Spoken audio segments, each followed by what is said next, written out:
right, so I suggested to you last class that human beings have the world as a place of action through the lens of their social cognitive biological substructure.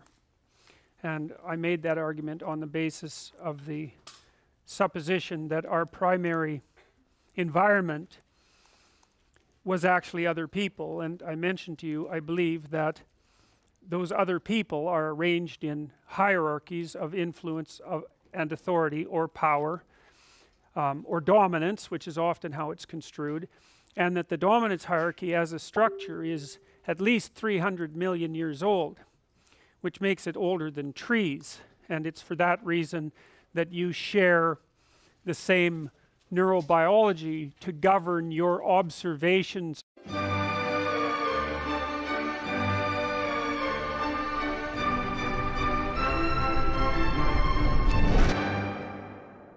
All right, so I suggested to you last class that human beings have the world as a place of action through the lens of their social cognitive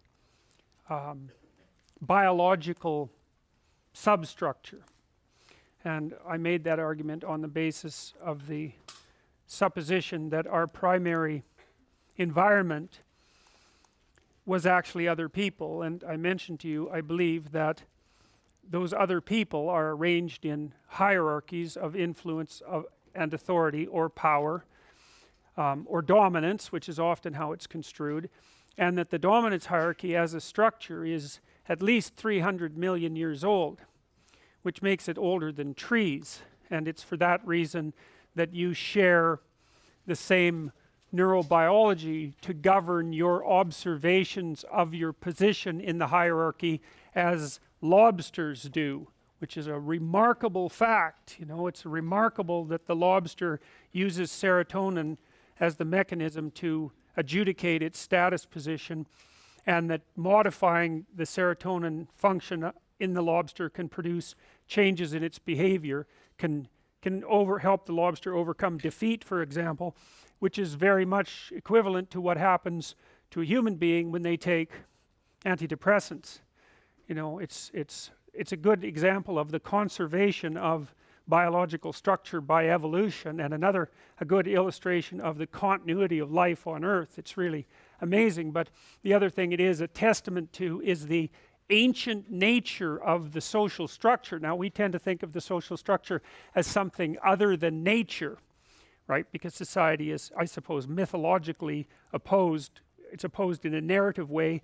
Culture is opposed to nature. It's the town in the forest. But the town has been around a long time, so to speak, and the structure of the town is also part of nature, in that the dominance hierarchy is part of nature.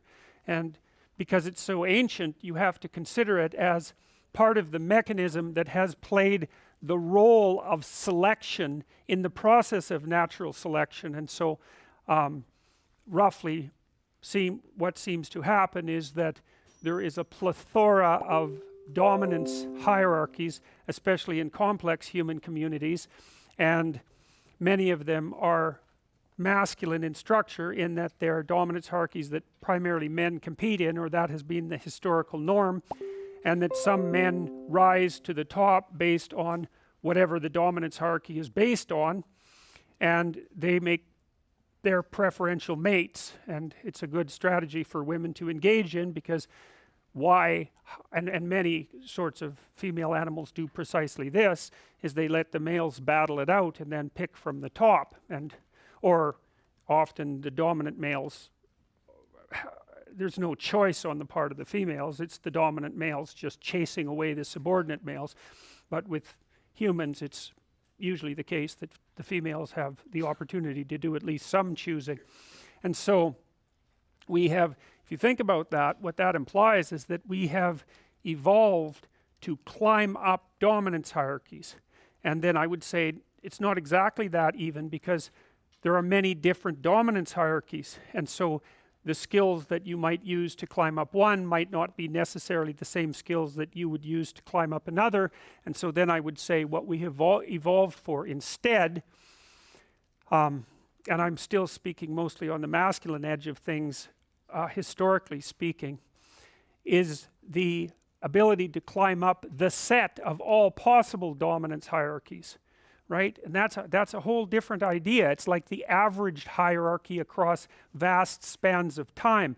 And I think it's for that reason that we, among others, that we evolved general intelligence, because general intelligence is a general problem-solving mechanism, and it seems to be situation independent, so to speak. And of course, there's been an arms race for the development of intelligence between men and women, because each gender has to keep up with the other, and women have their own dominance hierarchies. There's certainly no doubt about that. And of course, now men and women more increasingly compete within the same hierarchies, and we don't exactly know how to sort that out yet, because it's an extraordinarily new phenomena. But in any case, because of the permanence of the dominance hierarchy, it has come to be represented in fundamental narratives, because human beings, and this is something that we share everywhere, it's the thing the Wall Street banker shares with the Kalahari Kung Bushmen, who are among the, genetically speaking, they seem to be very close to what the most original human beings were like in Africa before the diaspora about 50,000 years ago. But you know, both of those people, despite their vast differences, live in communities that have a hierarchical structure that are composed of individuals that are embedded in a natural world, you know, the world outside of the dominance hierarchy. And so that's the standard human environment, I would say. And so stories that rely on the representations of those environments and their interactions are what you might describe as universal stories, and that's why people can understand them. And I would say further, and this is drawing substantially on, say, derivations of the work of Carl Jung, because I think he delved into this more deeply than anyone else, so a lot of this stuff is quite Jungian in its origins.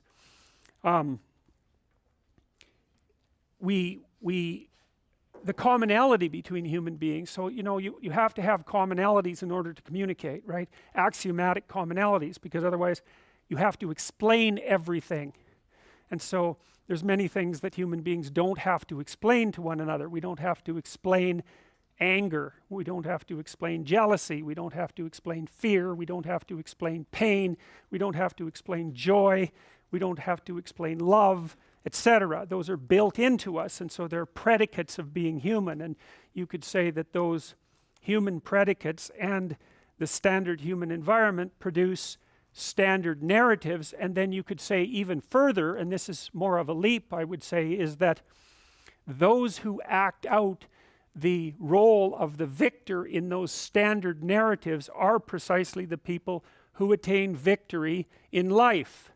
And I would say biologically defined, in that they make more attractive partners, but also I believe that there's an alignment between human well-being, which is a very weak word, and participation in these meta-narratives that drive success. Because, well, do you want to be a failure or a success? Well, you know, it's hard to be a success. You have to adopt a lot of responsibility, and so you might be willing to take your chances as a failure, but I'm not going to make the presumption that that's going to put you in a situation other than one where you experience a lot of frustration, anger, disappointment, depression, pain, and anxiety at the bottom of the heap.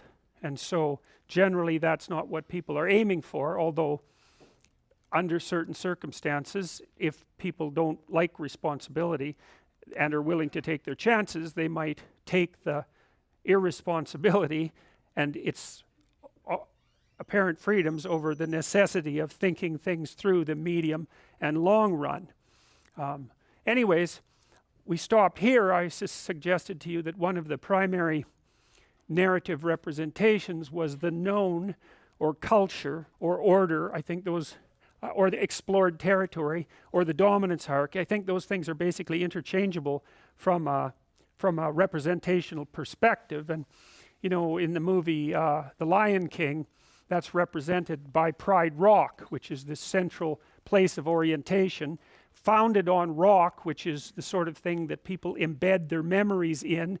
That's why we make sculptures and gravestones and that sort of things. Rock stands for permanent, and to have rock under your feet is to be on a solid foundation, and that's a pyramid in some sense in that movie, and the pyramid is topped by, you know, the king and queen and their offspring. So that's the divine couple. That's one way of thinking about it. And Simba, of course, is the newborn hero, and you know, you understand that, even though it's lions and drawings of lions at that, and animals are acting it out, it's completely irrelevant to you that those characters happen to be animated and that what you're watching is a fiction. So, and I would say to you, with regards to fiction, you know, you might say, well, is fiction true or not? And the answer to that is yes and no. It's not true in that the events portrayed in fiction occurred in the world. They didn't. But their fiction is true the same way numbers are true, I would say. Like, you know, if you have one apple and one orange and one banana, the commonality between all of those three is one. And you might say, well, is one as real as one fruit? Is the abstraction one as real as one fruit? And I would say it depends on what you mean by real, but representing things mathematically and abstractly gives you incredible power, and you could make the case that the abstraction is actually more real than the phenomena that it represents. And certainly mathematicians would make that case. They would say that mathematics is in some sense more real than the phenomenal world. And you know, you don't have to believe that. Mostly it's a matter of choice in some sense, but you can't deny the fact that an abstraction has enough reality so that if you're proficient in using it, you can change the world in insanely powerful ways. You know, I mean, all the computational equipment you people are using are dependent on the abstractions 1 and 0, essentially. And I mean, look at what emerges from that. And so I would say, with regards to fiction, if you take someone like Dostoevsky, who I think is a favorite of mine, by the way, I would highly recommend that you read all 5 of his great novels, because they are unparalleled in their psychological depth. And so if you're interested in psychology, Dostoevsky's the person for you. Tolstoy is more of a sociologist, but Dostoevsky, man, he gets right down into the bottom of the questions and messes around. Transformative reading. Anyways, Dostoevsky's characters, this character named Raskolnikov is a character in Crime and Punishment, and Raskolnikov is a materialist rationalist, I would say, which was a rather new type of person back in the 1880s, and he was sort of taken by the idea that God was dead, and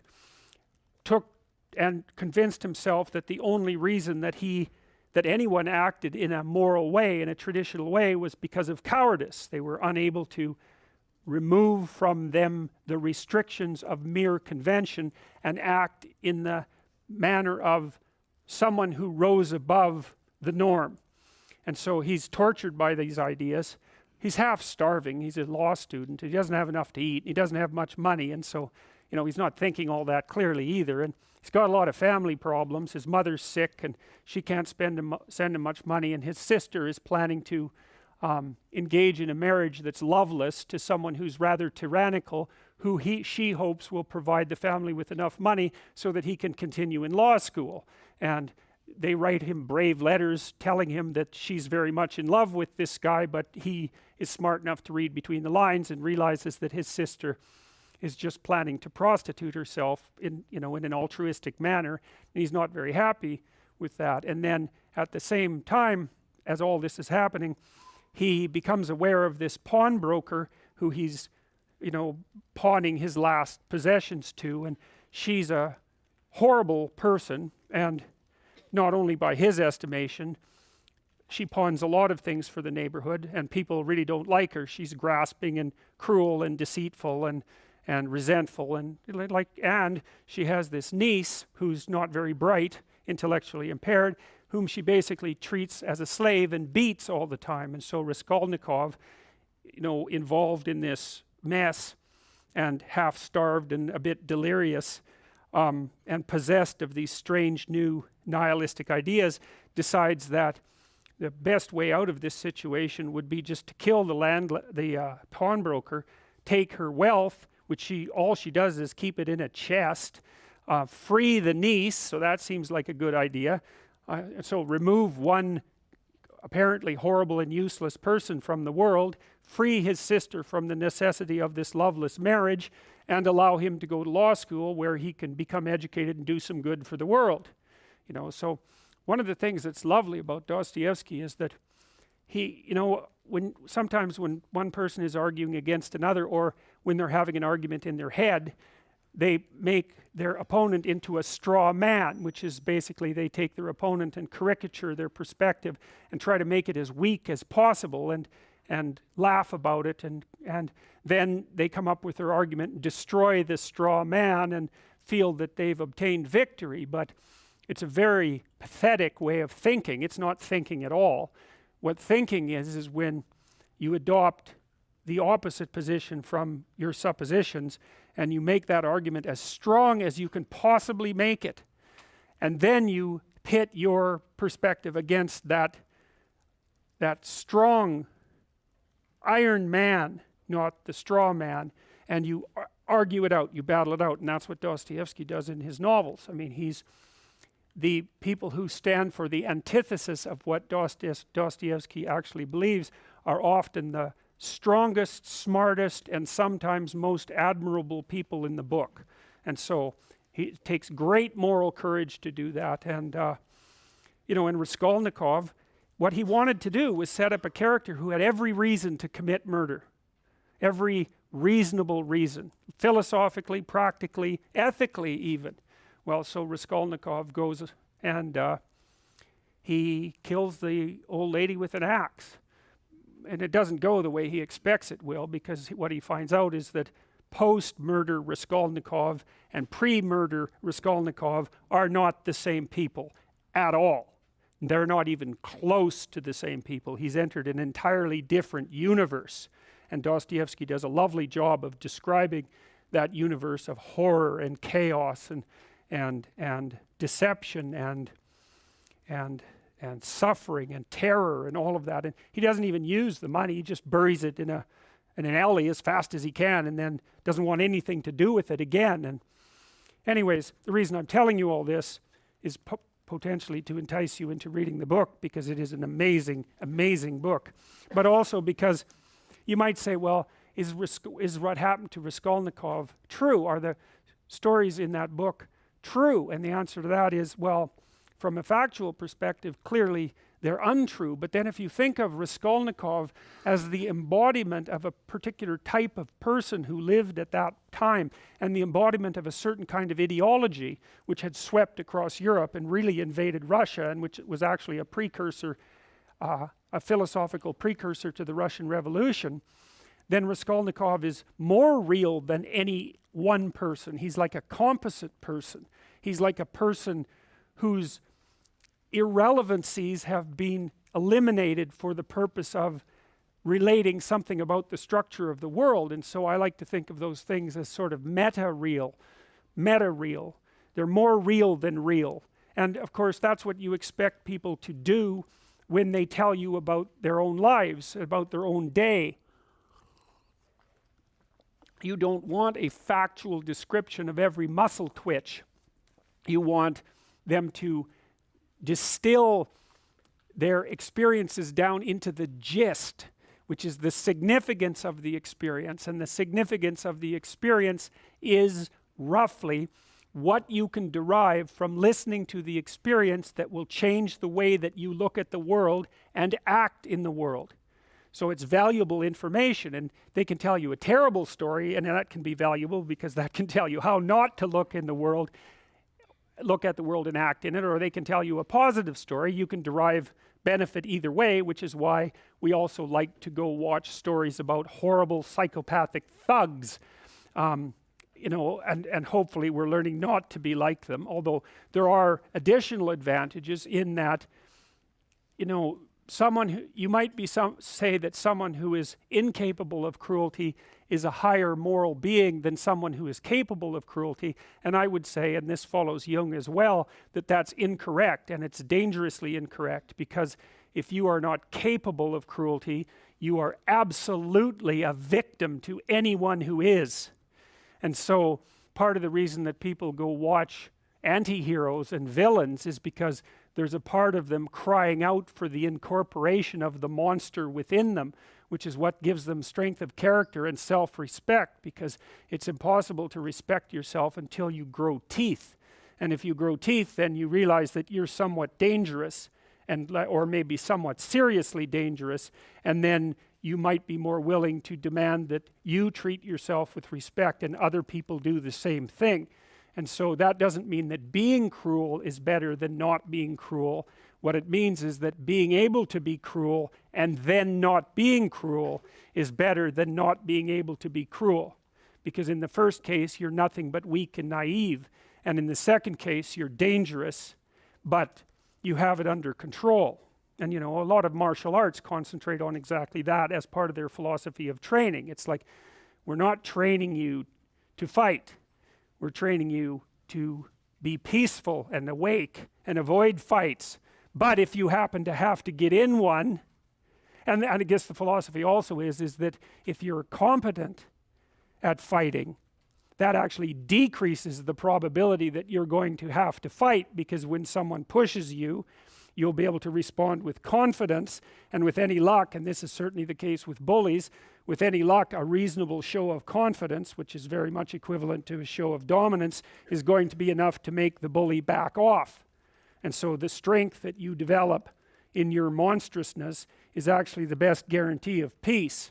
And that's partly why Jung believed that it was necessary for people to integrate their shadow.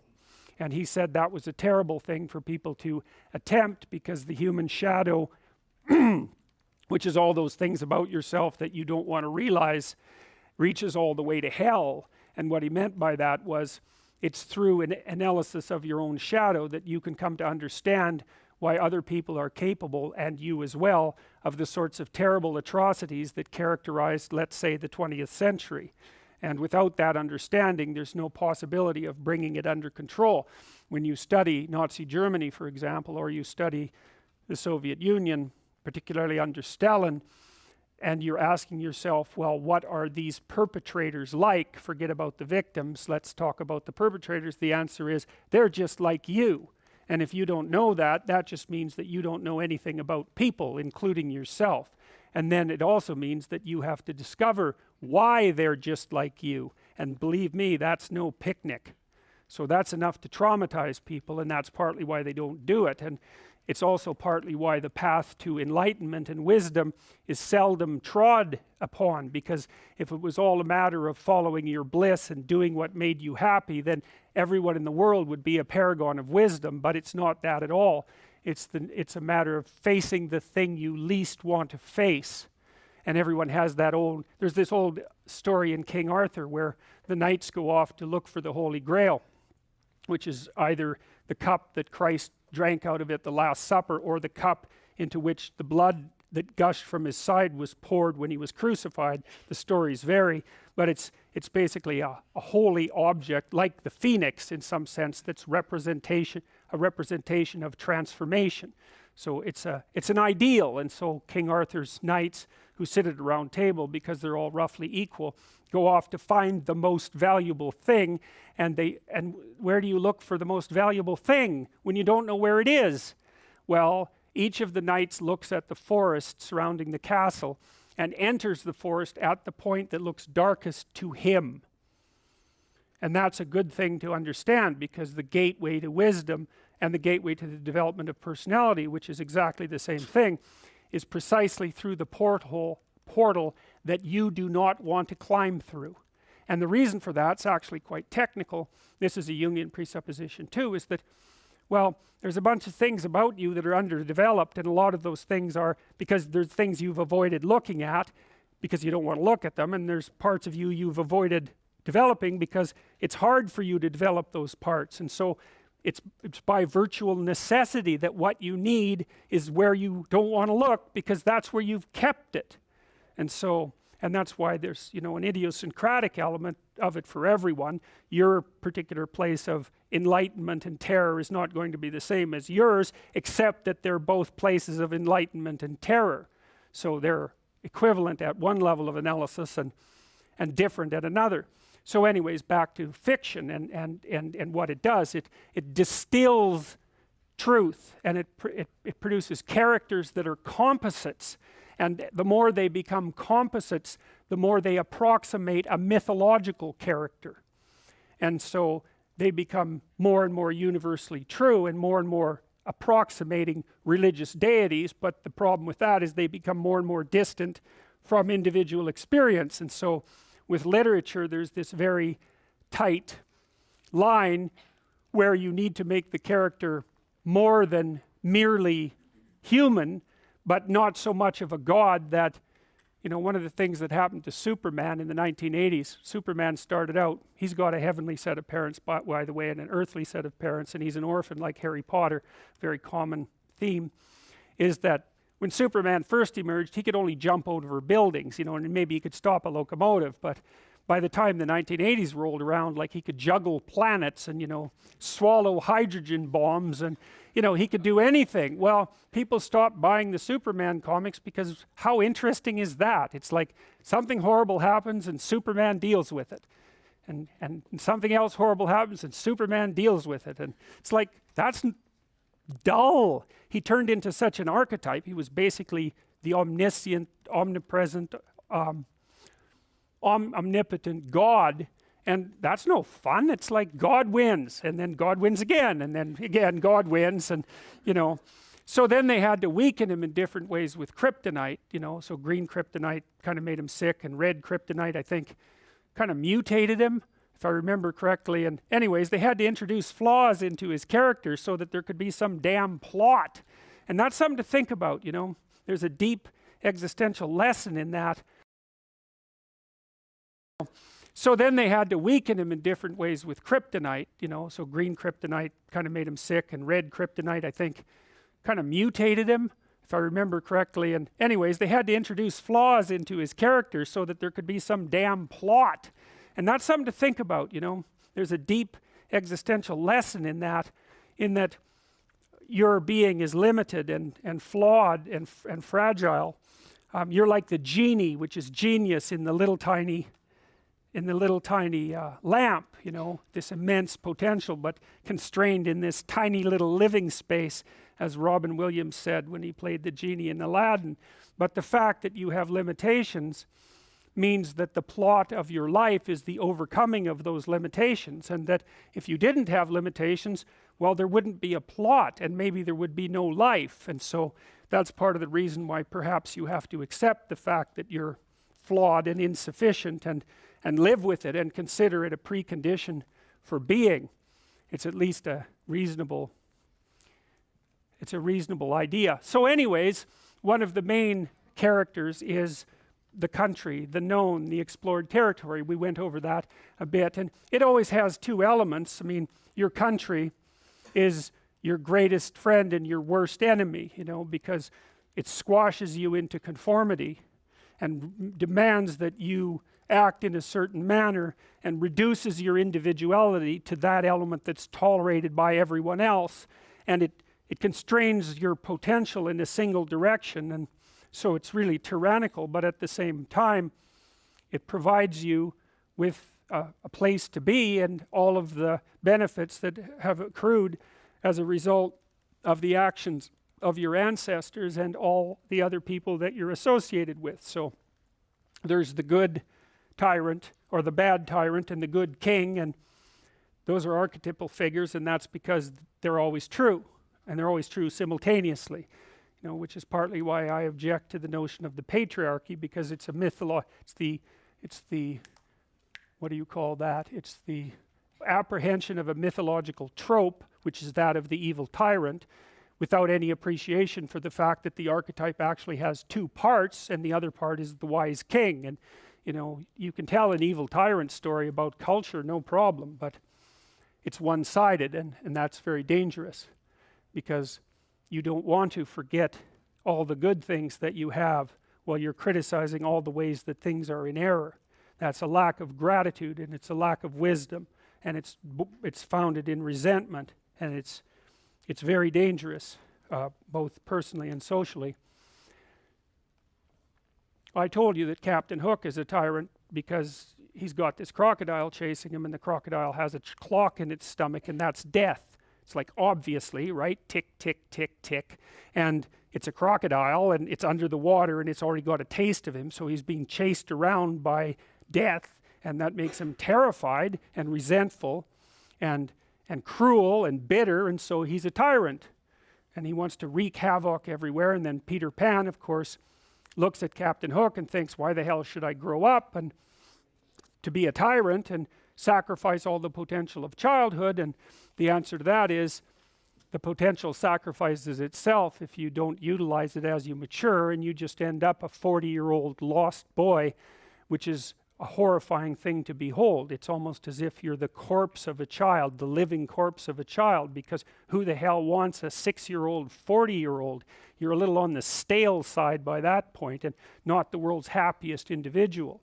So, you know, your potential is going to disappear because you age anyways, and so you might as well shape that potential in a particular direction and at least become something, no matter how limited, rather than nothing. So, you know, Peter Pan, that's a great story. It's a great mythological story. So,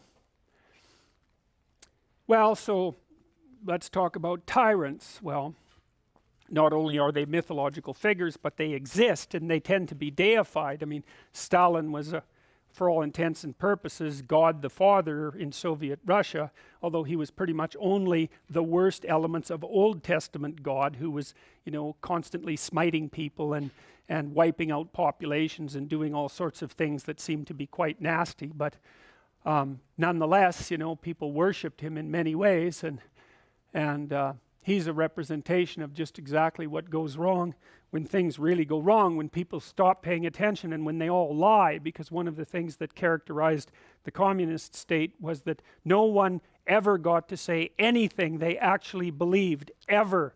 And that was partly because 1 out of 3 people was an informer, which meant if you had a family of 6 people, 2 of them were informing on the government about you, and that included your own children. And if you were an informer, you were often amply rewarded by the state, so that if you lived in an overcrowded apartment building with 3 families in the same flat, and you informed on, you know, the woman down the hall that you didn't like, she got shipped off to the old concentration camp, and you got her apartment. And so that was a lovely society, and it only killed about 30 million people between 1919 and 1959. So that's what happens when the archetypal structure gets tilted badly, when people forget that they have a responsibility to fulfill as citizens, as awake citizens who are capable of stating the truth, and the archetype shifts, so there's nothing left of the great father except the tyrant. And let's not have that happen. I mean, the one on the right is really interesting, because consciously or unconsciously, you know, there's Stalin surrounded by what is, for all intents and purposes, fire. You know, he looks like Maleficent in Sleeping Beauty when she shows up at Aurora's christening. You know, she puts her arms up in the air and green fire surrounds her. It's like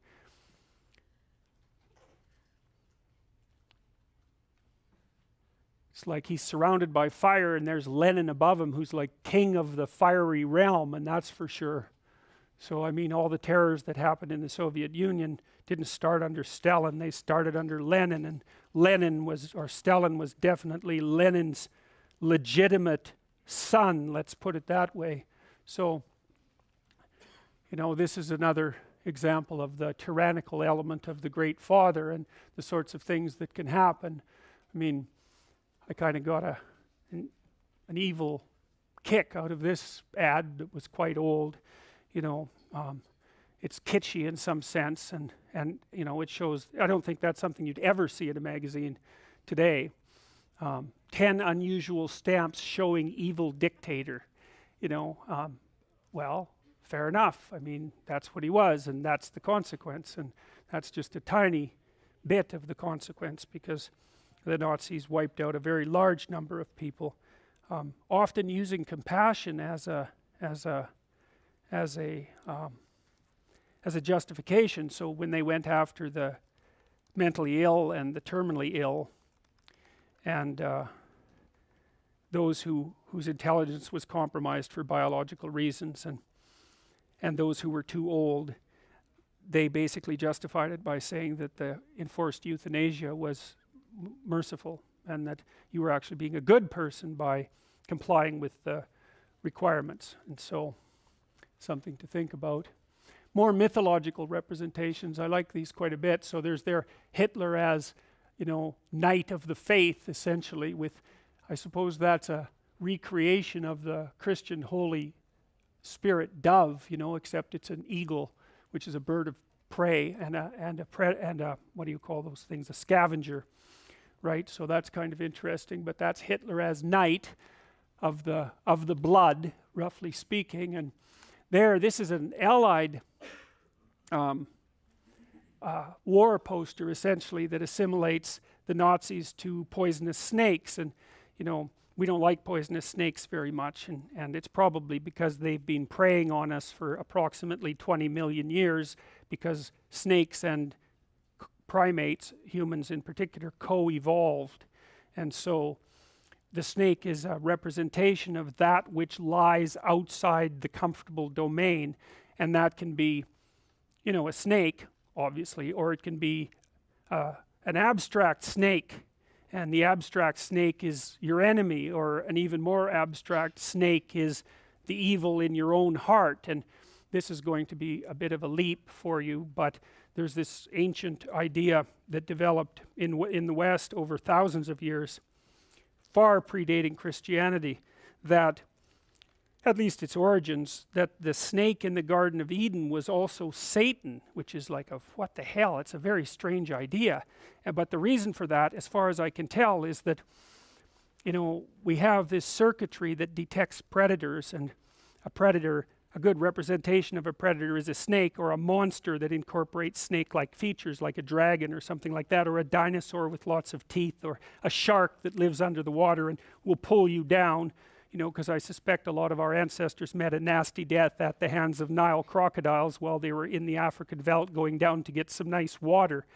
So, you know, that's the thing that jumps up and pulls you under. And, you know, and that happens in your own life, because things jump up and pull you under, you know. And you use the same circuitry. We use the same circuitry to process unknown things that upset us, as we once used to detect predators who were likely to invade our space.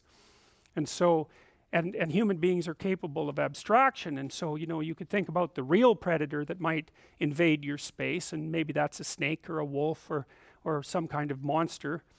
You know, and that's pretty concrete and biological. Chimps have that, you know, chimps don't like snakes, and so if a chimp comes across a snake in the wild, then like a big, let's say, I don't know what live with chimps, I don't know if they're pythons, but they have constrictors there anyways. So, you know, maybe there's like a 20-foot constrictor, and the chimp like stays a good distance away from it, but it won't leave, and then it has this particular cry that it utters that's called a snake raa, W-R-A-A, and so it makes this noise, which means something like, holy shit, that's a big snake. And I actually mean that, because the circuits that primates use to utter distress calls are the same circuits that we use to curse. Just so you know, that's why people with Tourette syndrome swear, because like, what's up with that? How can you have a neurological condition that makes you swear? Well, it turns out that guttural, affect-laden curses are mediated by a different speech circuit, and that's the speech circuit we share with the predator alarms of other primates. So that's pretty cool. So anyways, the chimp stands there and makes this snake noise, and then a bunch of other chimps come running, and you know, some of them stay a fair ways from the snake, and some of them get pretty close, but they'll stand there and watch that snake for like 24 hours, you know. So they're fascinated by it. And you know, if you've handled snakes, you can understand that fascination, because they're fascinating, you know, and they're numinous. I would say that's the right way of putting it. A numinous is a word that means intrinsically meaningful, like a fire, you know. You can't look away from fire, you know, if you're sitting in front of a fireplace. It's like you're staring at it. And that's because you're all descended from the first mad chimpanzee who had some weird genetic mutation that made it impossible for him to stay away from fire. It was like the first chimp arsonist, you know, and he figured it out, and well, hey, now he was a chimp with a stick with fire on it. Like, that's a mega chimp, man. And so, you know, we have that mutation in spades, and no wonder. So anyways,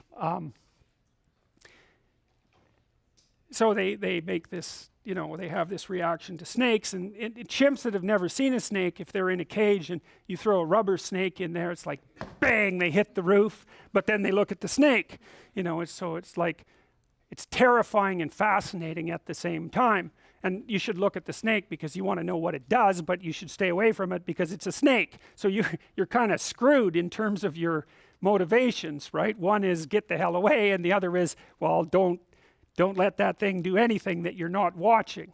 And so that's really the reaction we have to the unknown. It's terrifying, but we watch it. And then, you know, the meta story is that not only do we watch it, but we go explore it. And so you might think, well, back in the Garden of Eden, so to speak, when we were living in trees, the snakes used to come and eat us and our offspring, more likely. And, you know, we weren't very happy about that. And then we figured out how to maybe by accident drop a stick on a snake.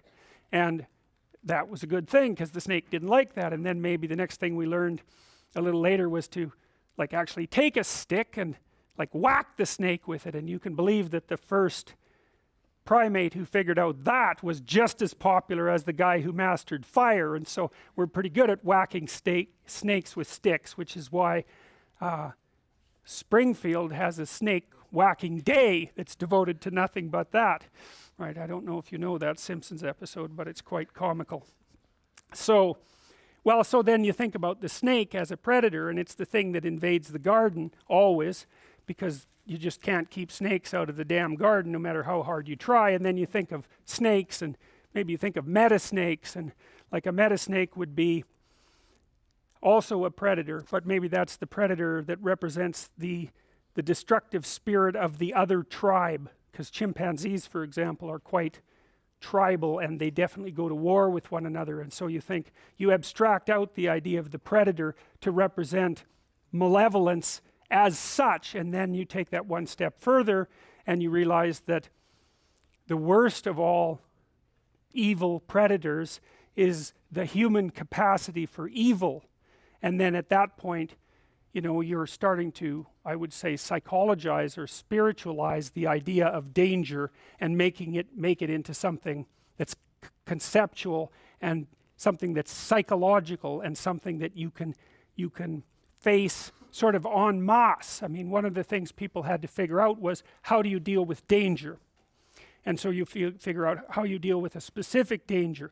But then, because human beings are so damn smart, they thought, well, what if we considered the class of all dangerous things? And then what if we considered a mode of being that was the best mode of being in the face of the class of all dangerous things?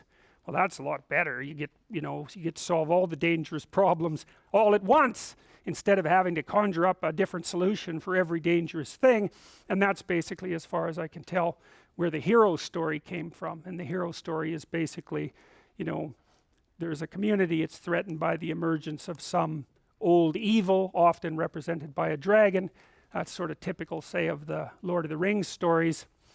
There's a hero, often a humble guy, but not always, sometimes a knight, decides he'll go out there, you know, and chase down the snake, maybe even, or the serpent or the dragon, maybe even in its lair, and he'll have a bunch of adventures on the way that transform him from, you know, useless, naive hobbit into, you know, sword-wielding hero. And he confronts the dragon and gets the gold and frees the people that it had enslaved, and then comes back transformed to share what he's learned with the community. It's like, well, that's the human story fundamentally, and that's our basic instinctive pattern, and it's represented in narratives constantly. And that's partly what this has meaning. You know what this means. Why do you know?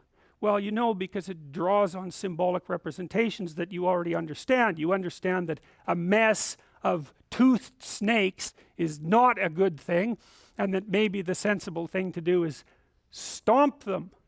And it's not like you need an instruction manual to figure out what the poster means. And so, you know, that's two different representations of Hitler. That's sort of the pro-Hitler representation, and I would say that's the anti-Hitler representation. And you know, that's the real Hitler, who at this point does not look like a very happy clam. So that's the known, that's culture, that's order. And what's eternally juxtaposed to culture and the known and the explored and order is the unknown. And the unknown is a strange place. The unknown is actually, it's a physical place. Like the unknown is the place that when you're camping and you're around a fire, the unknown is everything outside the circle of the light. And you remember in The Lion King, you may not remember, when Mufasa, that's the king, right, goes and takes Simba up to show him his territory, he says he is the king of everything that the light touches. And that's a very old idea, and you guys had no problem with, you know, that was fine, that made sense. And then out beyond the light was the darkness, and that was the elephant graveyard, that was death, that was the place of death and danger, that's where the hyenas hung out, and you weren't supposed to go there. And so of course Simba, because he's a rule-breaking hero just like Harry Potter, immediately goes there. And so, you know, that's like the forbidden fruit. It's the same sort of idea. If you want someone to do something, the best thing to do is tell them that they shouldn't and not explain why. You know, so for example, if I said to you at the beginning of this class, look, I've got one rule here, don't sit in that chair, no matter what. You'd be thinking the whole year, especially if I reminded you, well, just what's up with that chair? Like, that chair is magical all of a sudden. Some of you might even, well, you probably wouldn't, because this is a ridiculous example, but maybe, you know, you come to class early and sit in that chair just to see what would happen. You know, and people are very curious, and that's exactly what we're like. And that's a very old story too, right? It's like opening Pandora's box. Don't open that box, you'll be sorry. It's like, oh, you know, all the horrors of the world fly out. And believe me, you will open Pandora's box many times in your life, because, you know, with your family, or maybe your mate, or maybe your children, you'll have this idea that they have a box with things in it that you want to know about, and you'll say, well, I'm kind of curious about this particular event, so why don't you tell me about it? And they say, well, no, we probably really shouldn't open that box, and you keep bugging them, and then they open it, and then all sorts of things fly out that you didn't expect, and then maybe you think, hey, it would have been better if I would have just left that damn box closed. And you can do the same thing to yourself, believe me. And so the Pandora's box idea, the forbidden fruit idea, that's a major league idea. And part of the reason in the Judeo-Christian tradition why people are saddled with the notion of original sin is because hyper-cortically developed chimpanzees without much sense can't keep their hands off things. And so they keep exploring even when they know better, and every time they do that, they learn something that destroys the paradise that they currently inhabit. Right? Because there's plenty, you never learn anything in your life that's of importance without it having a pretty damn destabilizing effect on you at the moment of realization, right? You learn something happy, it's like, whatever. You know, all that means is that I was doing things right. Like, it's nice and everything, but it's not informative. You do something and all hell breaks loose. That'll make you think. That's for sure. You might never stop thinking for the rest of your life. So, anyways, the unknown.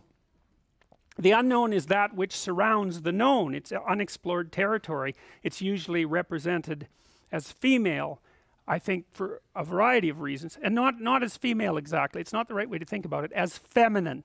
And that's not the same thing, because feminine is a symbolic category, whereas female is like an actual female. And so you don't want to confuse the metaphor with the actuality. Because we had these social cognitive categories built in, you know, you might say masculine, feminine, and offspring, something like that. We had to use what we could to represent what we were attempting to figure out, and we kind of mapped them onto the external realities of being the best we could, using what we could. And so, you know, nature is benevolent and it's fruitful. All things come from nature, and all things come from the unknown, right? Because the known is already there. It's the unknown that manifests the new, right? And so that's part of the reason for the characterization of the unknown as feminine.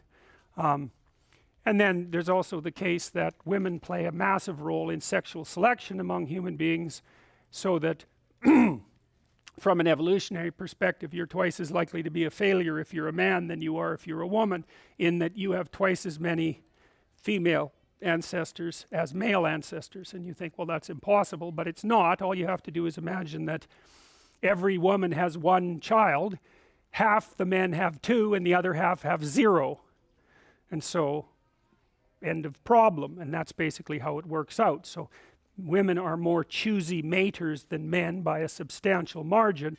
There was a funny study done by the guy who established, it was one of the big dating sites, and he looked at how women rated men, and they rated the 50th percentile man at the 15th percentile. So 85% of men were below average according to women's ratings. Now men had their same arbitrary choices, because of course they preferred younger women to older women, and they were more swayed, I would say, by attractiveness, but that didn't have nearly as big an effect on their actual rating of women. So anyway, so you know, from a Darwinian perspective, nature is that which selects.